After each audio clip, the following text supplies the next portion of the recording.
Well, that's embarrassing. Yeah, guys, that's embarrassing. I'm sorry. I feel so stupid.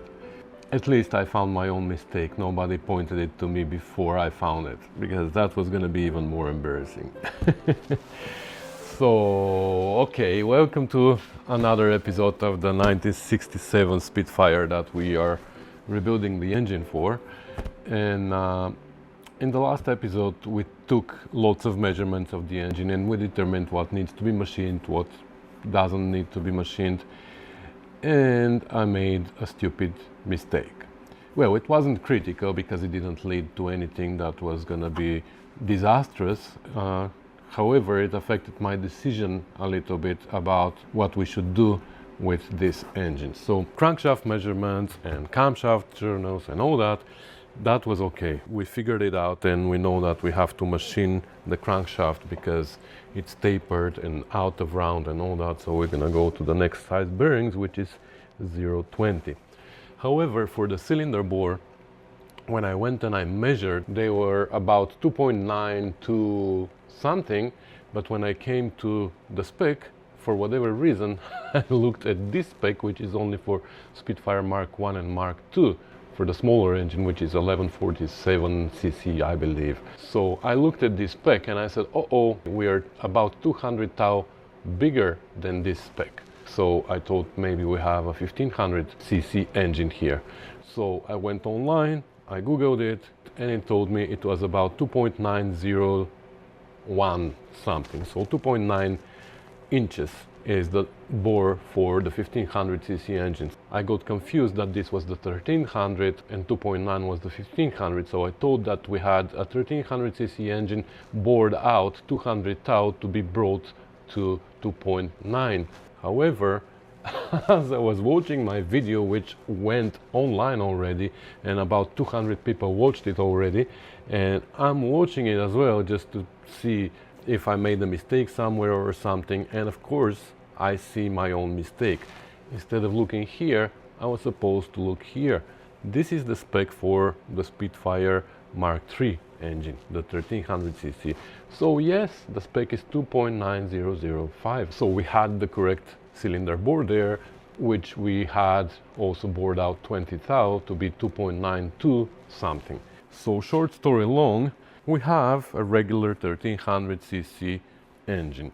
So it turns out that 1300 cc engine and 1500 cc engine have the exact same bore. The only difference is that the crankshaft has a longer stroke on the 1500, so now the piston travels longer distance and it creates higher volume. That's it. So what confused me was that I saw the bore of the cylinders corresponds to 1500 cc. I didn't realize that it also corresponds to 1300, but I looked up the engine number here and it turns out it's a 1300 engine. So I thought that they took a 1300 block and bored it out to 1500, and that made the cylinder walls thinner, etc, etc. So even though we have a small issue with cylinder number 1, I called Peter and I said, you know what, I will have to figure out a different solution. We cannot bore it out anymore because this is already bored out like 200 thou. Well, that was wrong. It is 1300 engine bored out 20 thou. So I had to call Peter again and tell him, you know what, actually I'm wrong, I'm sorry, but actually we have room to go to the next size. The whole idea of me moving piston rings around and trying to compensate for the gap here and there was because I thought that we can't go to the next size. So even though cylinder number 1 was already 2 thou over the spec, we made the decision that we were not gonna go to the next size because we're gonna make the cylinder walls too thin. So now in this situation, since this is actually a 1300 block and there's room to be bored out, we decided with Peter that we will go to the next size, change the pistons to 30 over, and then we're gonna have equal compression everywhere and we're gonna have longer life of this engine. So that was the decision that we made. I already ordered new pistons and new rings and everything, so that's where we stand for that, with that. Now the camshaft, if you remember, I thought that there was something wrong with it. Some of the lobes were not so pointy, but when I put it in the block and I measured with a dial gauge, turned out that all the cams have pretty much the same lift. They have a little bit difference, but that's normal. And I said, okay, that's fine. But somebody commented on my video and made me suspicious again, because they said, well, I'm pretty sure that one of the lobes was not as pointy as the others. So that made me suspicious again. So now we're gonna reconfirm that to make sure that we are okay. And also I want to, what I didn't do in the last video is I didn't measure the bushing, the distributor drive gear bushing, because it felt a little bit wobbly and I showed it in video. So I want to measure for sure that it is good, because if it isn't, we might be losing oil pressure from there, and I want to take care of that. So let's check the camshaft and let's check this bushing. Okay, unfortunately, I don't have a good way of checking the shape of the cam other than measuring the lift, which we already measured and we confirmed that the lift is correct. But what if the curve is not correct? The lift might be correct, but maybe here on the side it's more fat than the other ones. So the only way to inspect them is visually, and I think they all look to me like the same. So that's number one. This is number two. For number three, I'm gonna have to flip it around, but this is number three. Number four, again, I'm gonna have to flip it around, and I don't know how we can see that, but they all look the same to me. Number five is this one.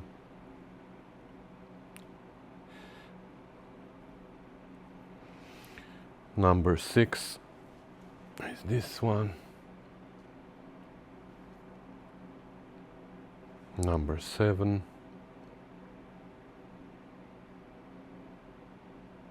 And number eight.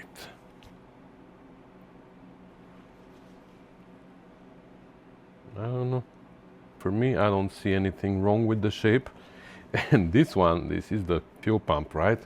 So yeah, this one is flatter than the other ones. Somehow on camera it looked worse. The only thing is here, this cam looked like a little bit discolored. It's not worn.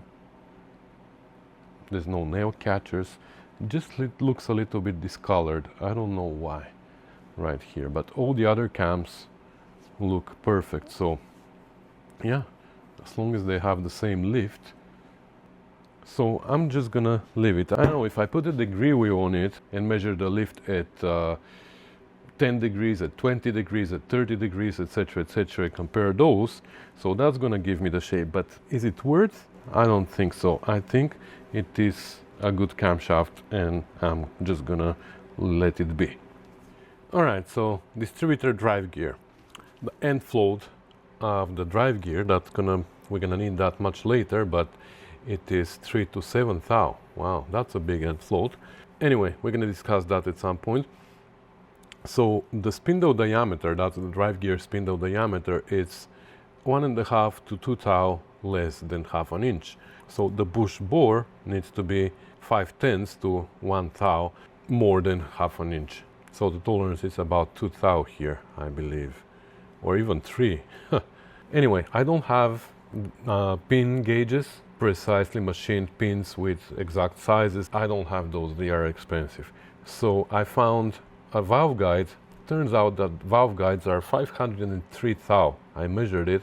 503 is a little bit more than what we have here. So I tried to machine one side down to 501, and I overshot, of course, because it's hard to do that. So the other side, I went and I used some emery cloth on my lathe, and I was able to sand it down to 501 thou. You see now.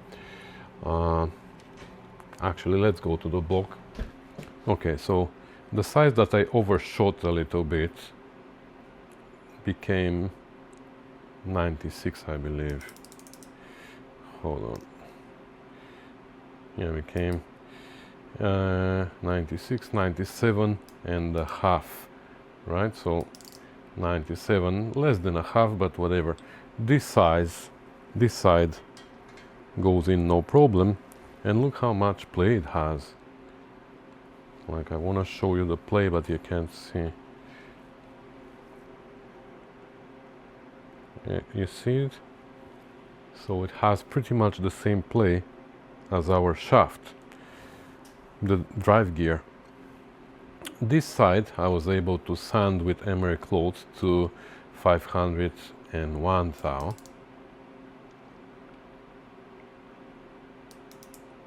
It's a little bit less than 1, so it is 500,008. I would call it almost 1 thou, almost 501. And look at that. It doesn't go in. It actually goes just a smidge in, but won't go more than that. Now I can. Okay. Okay. This bushing is less than 501 thou, so we don't need to do anything about that.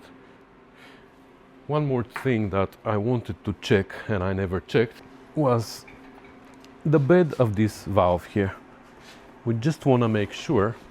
Okay, I'm gonna hold it on my knee and I'm gonna bring you closer. We need to have perfectly good surface down there, because if the plunger doesn't close properly here, we're gonna be losing oil pressure constantly. You see the hole on the side?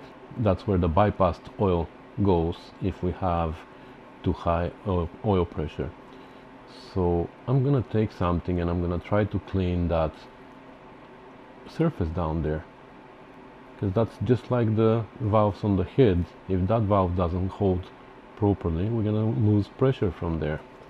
Well, that actually looks pretty good. I used this wire brush on a drill and it cleaned it up pretty well. So there's no surface rust, there's no dents, so it should be good. Also, the face of the actual plunger looks good, so once we replace the spring here, we shouldn't have any problems. Alright, so that was my little update on the video from this weekend, explaining the reason for my embarrassment. So when I found my mistake, when I watched my video, as soon as I uploaded it, I started watching it. That's what I do. I just watch it once to make sure that there's no error somewhere, and in this case there was. So I thought immediately of taking it down and fixing it and re-uploading it, just so people don't get confused and don't make my mistake. But then 200 people have already seen it, and I didn't want to create even more confusion, so I decided to put a comment under the video. I pinned it at the top, so I'm hoping that people who watch this video also read the comments and see that if they're using this video as a guide to their own rebuild. But that's why I'm also making this update now, because I want it to be clear to people that this was wrong at the end of that video and this is the correction. So I'm hoping I don't mislead anyone with that. But I also wanted to show my confusion, just to help other people not to get confused. You know what I mean? Learn from my mistakes, don't make them on your own. You don't need to make them on your own. Learn from mine. Anyway, so that's gonna be everything for this short video. You probably saw in the background that I'm working on the 71 Franken car. So that's gonna be fun. That's the next video that's coming in a few days. So stay tuned for that. Thank you guys for watching. I'm sorry one more time if I misled you. I hope that you saw this update on time so you don't make the same mistake as me. So thank you once again, and I'll see you in the next one. Bye.